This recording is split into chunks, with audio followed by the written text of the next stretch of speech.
जय श्री कृष्ण भक्तों, आपका स्वागत है भागवत महापुराण की इस गाथा में।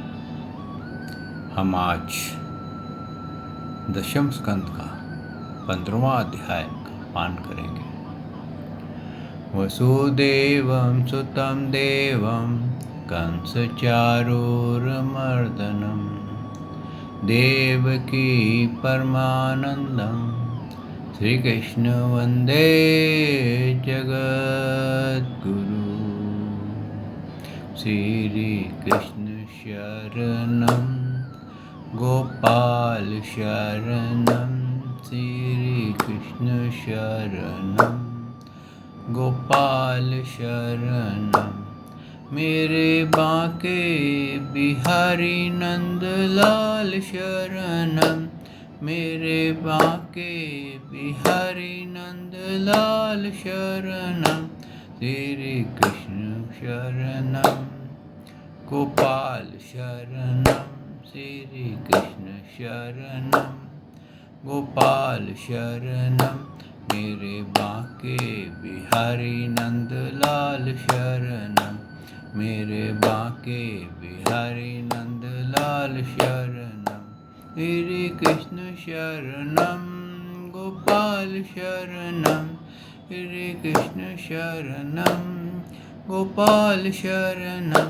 मेरे बांके बिहारी नंदलाल शरणं मेरे बांके बिहारी नंदलाल शरणं श्री कृष्ण शरणं गोपाल शरणं श्री कृष्ण शरणं गोपाल शरणं मेरे बांके बिहारी नंदलाल शरणं मेरे बांके बिहारी नंदलाल शरणं। बोल भगवान श्री कृष्ण की जय, बोल नंद के लाला की जय, श्री देवकी नंदन श्री कृष्ण की जय, श्री द्वारकाधीश भगवान श्री कृष्ण की जय, बोल देवाधिदेव पूर्ण ब्रह्म भगवान श्री कृष्ण की सदा ही जय। जय श्री कृष्ण भक्तों, आपका स्वागत है भागवत महापुराण की इस गाथा में। भक्तों, हमने श्रवण किया आगासुर का मोक्ष, और उसमें श्रवण किया कि जब भगवान वन भोजन कर रहे थे, यानी कि पिकनिक कर रहे थे, उस समय उनकी लीला देख करके ब्रह्मा जी मोहित हो गए थे और ब्रह्मा जी ने उनके ऊपर माया का प्रयोग करना चाहा। ये बिल्कुल वैसे ही है भक्तों, जैसे कि एक अरबपति हो और एक लखपति हो। लखपति अपनी शान और शौकत अरबपति को दिखाना चाहता हो कि देखो मेरे पास कितना धन है, मैं कैसी कैसी कार्य कर सकता हूँ।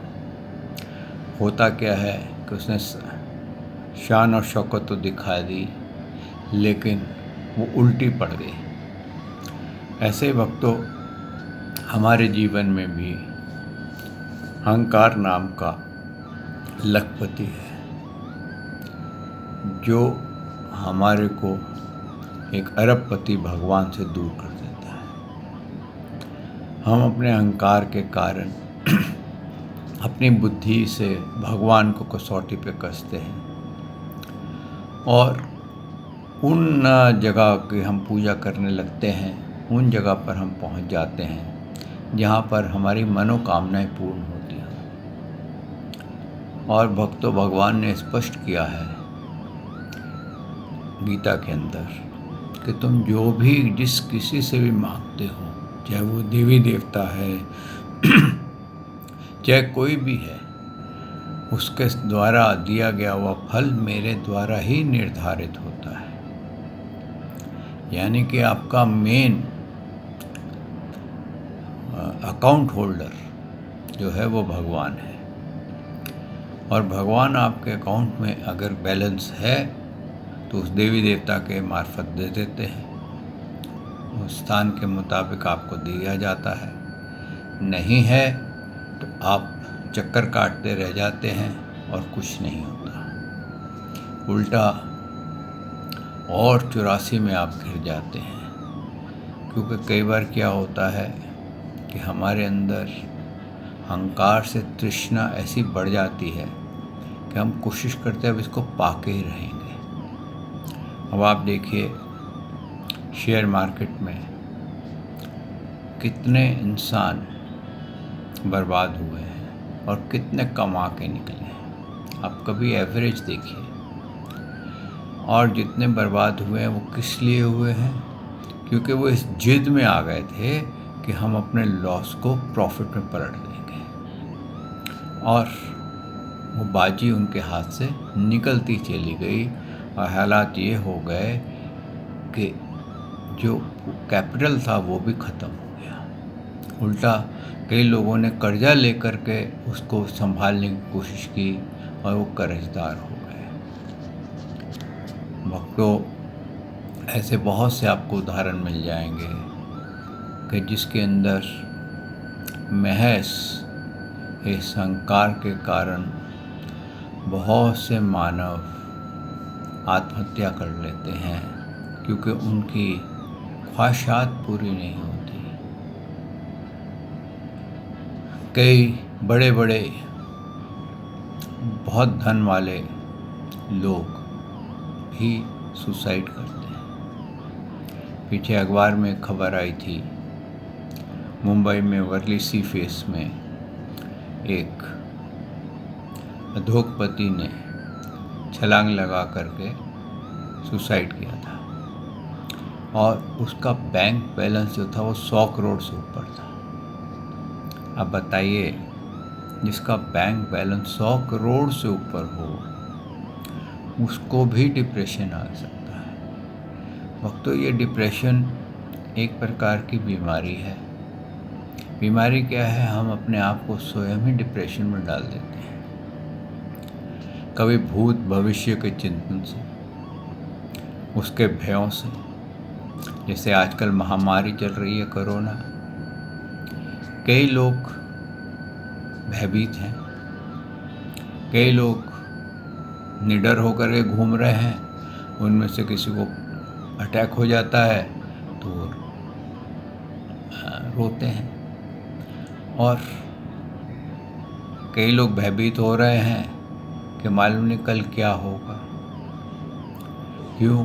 कि उन्होंने भगवान के ऊपर विश्वास नहीं है।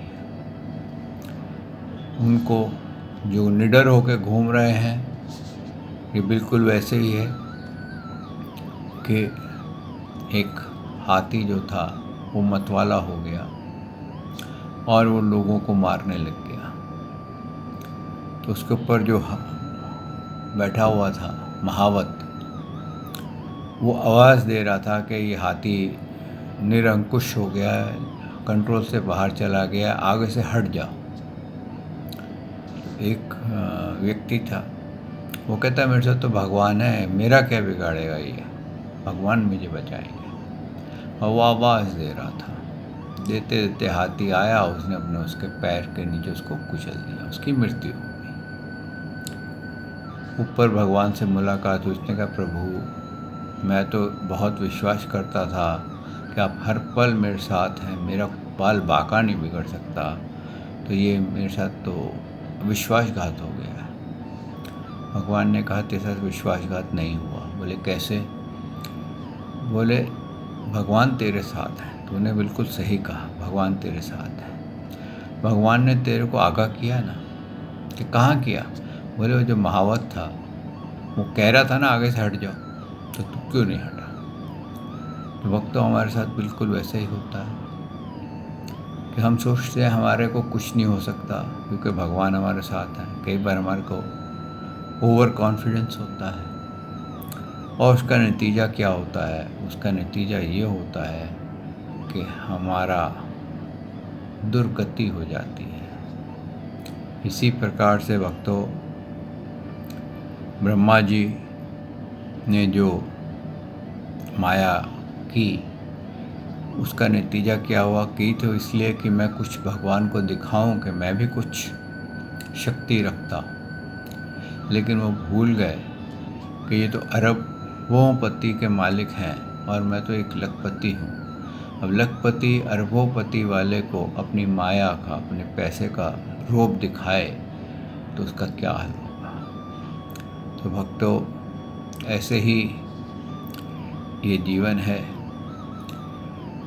जो प्रभु की शरण में आ जाता है उसके अंदर 3 गुणों का प्रभाव हल्के हल्के कम होने लग जाता है, और जब 3 गुणों का प्रभाव कम होता है और उस प्रभाव से मुक्त होता है तो काम, क्रोध, लोभ, मोह, अहंकार, मत्सर, तृष्णाएं, इच्छाएं, मैं, मेरा, राग, द्वेष, निंदा, स्तुति, मान, अपमान, ये सब शांत हो जाते हैं। और उस वक़्त लगता है ये मानव बहुत शांत हो गया है। उसके अंदर एक पॉजिटिव एनर्जी निकलती है, और वो पॉजिटिव एनर्जी ऐसी होती है कि वो मानव कहीं भी चला जाए, कहीं पर भी चला जाएगा तो वहाँ पर सब जगह प्रसन्नता फैलेगी। क्यों? उसको ना तो किसी से मान की आवश्यकता होती है, ना ही किसी का वो अपमान करता है, ना ही किसी के बारे में बात करता है। भक्तों, ये निंदा स्तुति बहुत खतरनाक है। ये कब भगवान से हमें दूर ले जाए हमें पता नहीं चलता। कहते हैं भक्त जो होते हैं, भगवान हमेशा भक्तों की रक्षा करते हैं, समय आने पर उनका कार्य भी कर देते हैं। एक ऐसे ही एक सेठ थे, धनी राम। वो भगवान के बहुत बड़े भक्त थे, और वो अपने जो प्रॉफिट होता था उससे एक मंदिर में भंडारा करते रहते थे, और बड़े ईमानदारी से वो प्रॉफिट का जो परसेंटेज उन्होंने बोल रखा था उसमें वो भंडारा उनका बहुत बढ़ता चला गया, और उनका प्रॉफिट भी बढ़ता चला गया। और वो संतों को भोजन करा, कभी कोई भी आ जाए मंदिर में भंडारे के टाइम पे, उस सबको बड़े आदर से, बड़े प्यार से, मान इज्जत से उनको बैठाते रखते थे।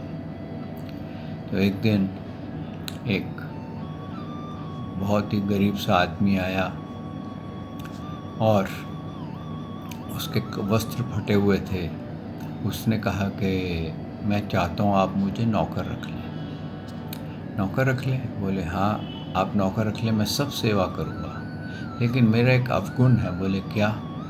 मेरा अवगुण ये है कि मैं 5 किलो पूरा भोजन करता हूँ, इससे कम नहीं करता। सुबह एक बार भोजन करूँगा, लेकिन 5 किलो तक मैं खा जाता हूँ, और लोगों को मेरी ये आदत पसंद नहीं है। देखा, इतना भंडारा होता है यहाँ पर, कई सैकड़ों किलो अन्न बढ़ता है, ये बढ़ता है, तो 5 किलो तो खा भी लेगा तो क्या होगा। पर तेरे माँ बाप का नाम? कहता उनका तो पता ही नहीं, मेरे माँ बाप कौन है मुझे नहीं पता। हकीकत में वो चक्कर में पड़ा। बोले अच्छा, तो फिर तो तेरे को ये भी नहीं पता तू किस जात का। चल कोई बात नहीं, तेरे को प्रभु से इतना प्रेम है कि तू मंदिर में काम करना चाहता है, तो चल मैं तेरे को काम पे लगा देता हूँ, तेरे को पहले नए वस्त्र देता हूँ। तो उसने उसको नए वस्त्र दिए, काम पे लगा दिया। उससे पूछा तेरा नाम क्या? बोला अंतर्यामी। बोला यार, आज तक तो ये नाम सुना ही नहीं है, और ये अंतर्यामी है। अब क्या हुआ, उसकी स्पीड इतनी उस आदमी की कि वो जो काम कहें वो फटाफट बर्तन भी साफ़ कर दे, खाना भी बना दे। जिनके जूते टूटे हुए हैं, जैसे गुरुद्वारे में जूते सिए जाते हैं, उनके जूते भी सी दे, और सारे कार्य बड़ी फास्ट क्विकली कर लेता था। ऐसे वो 40 दिन तक रहा।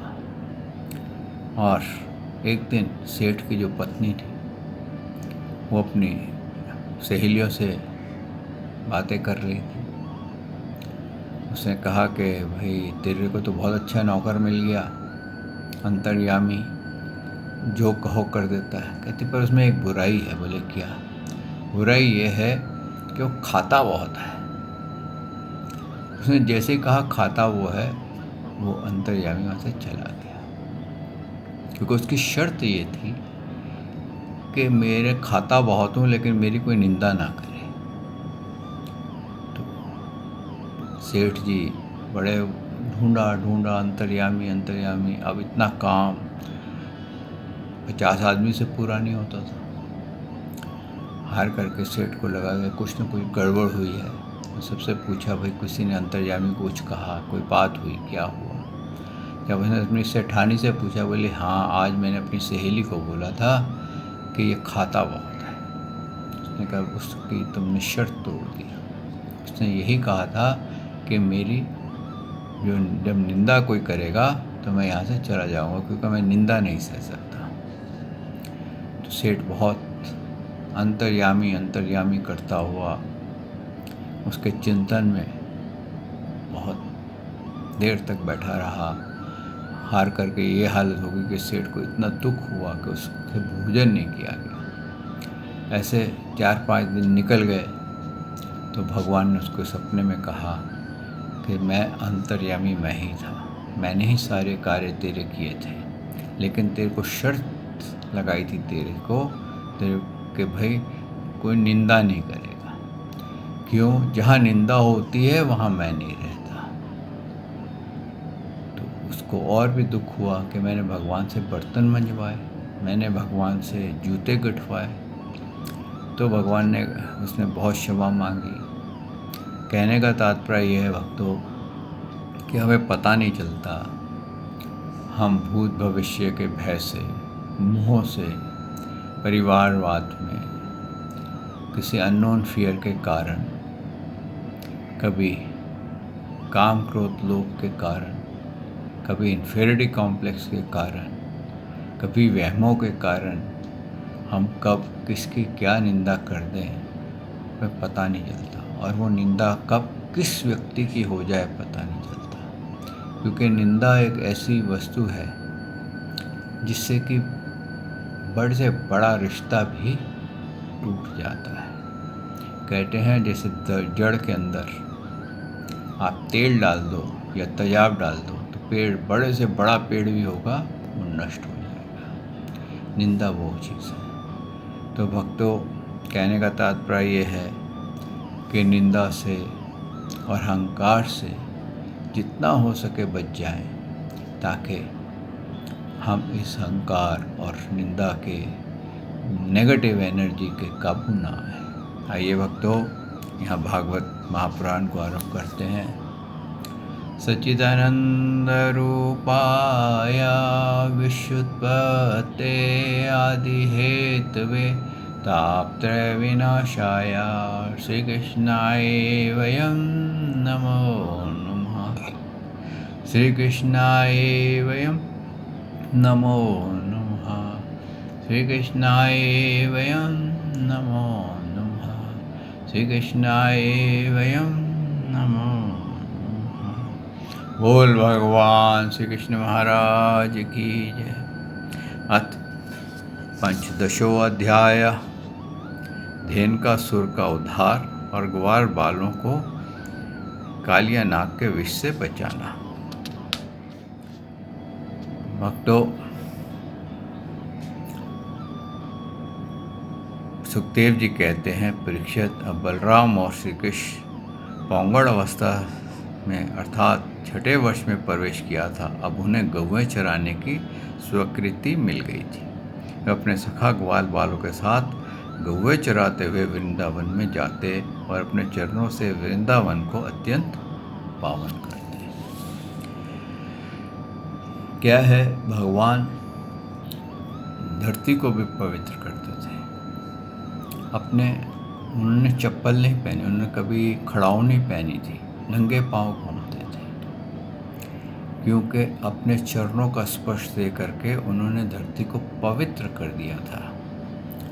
और जब ये भागवत आरंभ हुई है तो उस वक़्त आपने ये गाथा सुनी थी कि धरती बोली क्योंकि मेरे को अहंकार हो गया था कि भगवान श्री कृष्ण के चरण चिन्ह में इस पे लगे हुए हैं, तो इसलिए भगवान मुझे छोड़ के चले गए। तो धरती को भी अहंकार हो गया था कि मैं सब ग्रहों में, सब नक्षत्रों में, हर जगह से सर्वश्रेष्ठ हूँ, क्योंकि भगवान मुझ पे वास करते हैं। तो जब यहाँ से भगवान चले गए तो कलयुग आ गया, तो उल्टा अब धरती का भार बढ़ने लगा। कहते हैं कि भगवान जब कौवे चराने जाते थे बलराम जी के साथ, वन में जाते थे, तो वहाँ पर जो वृक्ष थे फलों से लदे हुए, वो उनके फल इतने आते थे और वो फलों के साथ इतना झुक जाते थे कि उनकी कोशिश क्या होती थी कि भगवान श्री कृष्ण के चरणों का स्पर्श कर लें। और भंवरे आते थे, वो भी भगवान के चारों ओर गुनगुनाते रहते थे। हिरनियाँ आती थी, वो भगवान को ऐसे देखती थी जैसे कि गोपियाँ देखती हैं, यानी कि जिसको बोलते हैं ना कि एक जो होता है आशिक, वो महबूबा को देखे, ऐसा कहें। यह एक भक्त, बड़ा भक्त भगवान की श्री विग्रह में ऐसा कशिश उसके अंदर हो, भूख से कि मैं इनको पकड़ लूँ, इनको पाल लूँ, कैसे भी पालूँ। तो वहाँ के जो जानवर थे, वन के मोर जो थे, वो भगवान जैसे ही आते थे उनके सामने नाचना शुरू कर देते थे। तो भगवान ने बलराम जी से कहा कि आपको मालूम है ये सब क्यों ऐसा हो रहा है? तो बलराम जी बोले, हाँ भाई, आप देवों के देव हैं और ये किसी न रूप से ये पहचानते हैं कि आप यहाँ पर अवतारित हुए हैं और वो आपका स्पर्श पाना चाहते हैं। बोले, हाँ मुझे मालूम है, ये वो भक्त हैं जो कि उच्च योनियों में जा रहे थे, मेरे धाम तक पहुँच गए थे, लेकिन जब उनको पता चला कि वृंदावन में कहीं भी योनि नहीं बची, तो उन्होंने वृक्षों की, पशु पक्षियों की योनियाँ ले ली, जो कि नरकों की योनियाँ हैं, जो कठिनाई की योनियाँ हैं, जो श्रापों की योनियाँ हैं, सिर्फ इस महज इसलिए कि वो मेरा आलिंगन कर सके, मेरा स्पर्श प्राप्त कर सके, मेरे चरणों को छू सके। और मैं भी इनकी अभिलाषा पूर्ण कर रहा हूँ ताकि ये मेरा स्पर्श पा करके इस योनियों से मुक्त हो जाएंगे। लेकिन जब तक मैं यहाँ विचर रहा हूँ ये भी फले फूलेंगे, क्योंकि इनको तब तक मेरे दर्शन चाहिए, इनको और कुछ नहीं चाहिए, इनको किसी वस्तु की आवश्यकता नहीं है, केवल ये मेरे से प्रेम करते हैं, मेरे दर्शन देख करके ही प्रसन्न हो जाते हैं। और ये जो वायु में एक प्रकार का साज बजता है, म्यूज़िक बजता है, ये वायु, ये वृक्षों के पत्ते जो आपस में खड़कते हैं, बिल्कुल ऐसे खड़कते हैं जैसे कोई भक्त खड़ताले बजा रहा हो, कटोरियाँ बजा रहा हो, चिमटे खड़का रहा हो और बिल्कुल साज बजाता था। और उसके साथ कहते हैं आगे आगे भगवान चलते थे, पीछे पीछे गैयाँ चलती थी और ग्वाल बाल चलते थे। तो वो सब जो थे अपना भगवान का ही कीर्तन करते जाते थे, और गैयाँ जो थी वो भगवान के चरणों को ऐसे सिर नीचे करके भगवान के चरणों को ही निहारती जाती थी। और जहाँ पर भगवान के चरण चिन्ह होते थे तो कोशिश करती थी कि उनको माथा टेकती जाए। और फिर भगवान क्या करते थे, गैयों को आगे कर देते थे, पीछे खुद हो जाते थे और फिर ग्वाल बाल चलते थे। तो वो एक भजन है ना, आगे आगे गैयाँ पीछे पीछे बाल, सांग में चले मेरे कृष्ण कन्हैया लाल। तो इस तरह से वो भजन गाते हुए, कीर्तन करते हुए, खेल करते हुए वो गौवें चराने जाते थे। तो एक दिन उनमें एक बड़ा लड़का था, बड़ा गोप था, गोप पालक था, उसका नाम था श्री दामा। तो श्री दामा ने कहा कि यहाँ पे पास में ही एक ताड़ वन है और वहाँ पर बहुत अच्छे फल, मीठे मीठे फल लगते हैं, लेकिन एक धेनुका नाम का दुष्ट दैत्य ने वहाँ रोक लगा रखी है। कृष्ण, आज बड़ा मन कर रहा है, क्यों ना हम ताड़ के फल खाएं। तो बलराम जी ने कहा को कृष्ण जी ने कहा, क्यों बलराम, क्या ख्याल है, इनको ताड़ के फल खिला दें? बोले चलो खिला देते हैं। तो वहाँ गए तो भगवान बलराम जी ने अपनी पीठ से एक ताड़ के वृक्ष को ऐसे हिलाया तो उससे फल गिरने लगे। अब वहाँ पर धेनुकासुर का जो दैत्य था वो बड़े ज़ोर से चिंघाड़ा, रेंगा और रेंग करके आकर के बलराम जी की छाती पर उसने दुलत्ती मारी और चला गया। बलराम जी को तो ऐसे लगा जैसे किसी ने फूल टच कर दिए हों मेरे। फिर दोबारा और भी गधों को ले आया और फिर भगवान श्री कृष्ण के उसने अटैक किया और फिर अटैक करके फिर भाग गया। फिर बलराम जी ने फिर और ताड़ के पेड़ गिराने शुरू कर दिए, हिलाने शुरू कर दिए, वहाँ से ताड़ के फल गिरे। और बलराम जी का ताकत आप जानते ही हैं, ज़रा सा छूते थे तो पेड़ भी गिर जाते थे। अब इस धेनुकासुर को बहुत क्रोध आया। अब उसने आकर के सबसे पहले बलराम जी के ऊपर अटैक किया। तो बलराम जी ने उसकी टांगें पकड़ी और ताड़ के पेड़ पे दे मारा। ऐसे ही भगवान श्री कृष्ण दूसरे गधों की टांगें पकड़ी और ताड़ के वृक्ष पे मार फेंक दिया। और जैसे ही वो फेंकते थे वो ताड़ के वृक्ष जो थे वो झंझोड़ करके गिर जाते थे और इतनी ज़बरदस्त थ्रो होती थी कि एक वृक्ष से कई वृक्ष और गिर जाते थे। तो इस तरह से उन्होंने सारे दैत्यों का नमो नुमाया किया और उनको दैत्य योनि से मुक्त किया और बालकों के लिए, ब्रजवासियों के लिए वहाँ फल खाने की उन्होंने व्यवस्था कर दी। तो भक्तों, कहने का तात्पर्य ये है कि भगवान अपने भक्तों की बात कभी टालते नहीं हैं। भले ही उनको कुछ उसके लिए कसौटी कसनी पड़े, उसके लिए कोई शक्ति लगानी पड़े, लेकिन वो हर भक्त को अपनाते हैं। और ये बालक तो उनके बहुत ही प्रिय थे। यहाँ तक कहते हैं कि भगवान ने उनके लिए अलग से गौलोक बना दिया था, जहाँ पर आज भी भगवान उनके साथ वैसे ही विहार करते हैं, गोपियों के साथ वैसे ही रास करते हैं जैसे कि वो यहाँ करते थे। आज भी जो निधि वन है वृंदावन में, उसमें आज भी रास होती है और वो दिव्य रास है, उसको कोई देख नहीं सकता, क्योंकि भगवान के रास देखने के लिए मानव को पवित्र होना पड़ेगा, अविद्या से मुक्त होना पड़ेगा। जब तक हमें अविद्या लगी हुई है, हमारे अंदर दिव्य दृष्टि नहीं बनेगी, क्योंकि हमारे एनर्जी नेगेटिव है। और दिव्य दृष्टि कब बनेगी?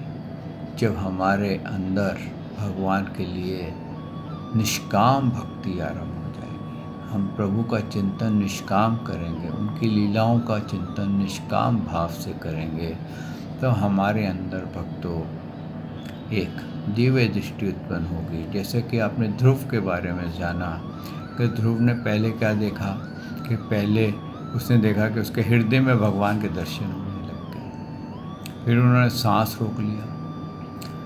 रोक लिया और वो सांस ऐसा हुआ कि क्योंकि इतनी एनर्जी तार जुड़ गई कि ध्रुव जो थे वो रिमोट कंट्रोल बने हुए थे और सारे विश्व का, सारे ब्रह्मांड का सांस रुक के हवाइयों रुक गई और भगवान को आना पड़ा और भगवान ने आकर उसका श्वास चलवाया और सारी सृष्टि का श्वास चला। तो उसने क्या देखा कि पहले भगवान कहाँ आए, क्योंकि वो ध्यान योग में बैठा था, द्वादश मंत्र का जाप कर रहा था। जाप करते करते उसने देखा कि भगवान उसके हृदय में विराजमान है। फिर उसने क्या देखा कि अब वो हृदय में से मूर्ति जो थी, जो भगवान के श्री वगैरह था, वो बाहर निकल गया। उसने आंखें खोली, आंखें खोलता तो क्या देखता, सामने भगवान है। तो ऐसे ही भक्तों, जब हमारी वो लेवल ऑफ मेडिटेशन आ जाए कि हम हृदय में हर वक्त भगवान का साक्षात कर सकते हैं, तो कहते हैं फिर हमारे अंदर से भगवान अपने आप प्रकट हो जाते हैं। तो इस तरह से भक्तों, भगवान जो हैं अपने प्रिय भक्त को कभी छोड़ते नहीं, बहुत प्रेम करते हैं। आज भी प्रभु अपने कहते हैं बहुत से, जैसे मीराबाई हुई, रसखान हुए, बहुत से भक्तों को वो अपने संग आज भी उनको लेके चले गए हैं। भले उनके शरीर यहाँ हो, लेकिन आत्माएं प्रभु के चरण में उनकी सेवा कर रही हैं। आइए भक्तों, यहाँ आज वाणी को विश्राम देते हैं। कल प्रभु ने चाहा तो मैं आपकी सेवा में हाजिर होऊंगा और इस भागवत महापुराण के का पान आगे करेंगे। श्री कृष्ण शरणम गोपाल शरणम, श्री कृष्ण शरणम गोपाल शरणम, मेरे बाके बिहारी नंदलाल शरणम, मेरे बाके बिहारी नंदलाल शरणम, श्री कृष्ण शरणम गोपाल शरणम, श्री कृष्ण शरणम गोपाल शरणम, मेरे बाके बिहारी नंदलाल शरणम, मेरे बाके बिहारी नंदलाल शरणम। बोल भगवान श्री कृष्ण की जय। हे नंद के लाला की जय। हे देव की नंदन श्री कृष्ण की जय। श्री द्वारकाधीश भगवान श्री कृष्ण की जय। बोल देवादिदेव पूर्ण ब्रह्म भगवान श्री कृष्ण की सदा ही जय। जय श्री कृष्ण भक्तों।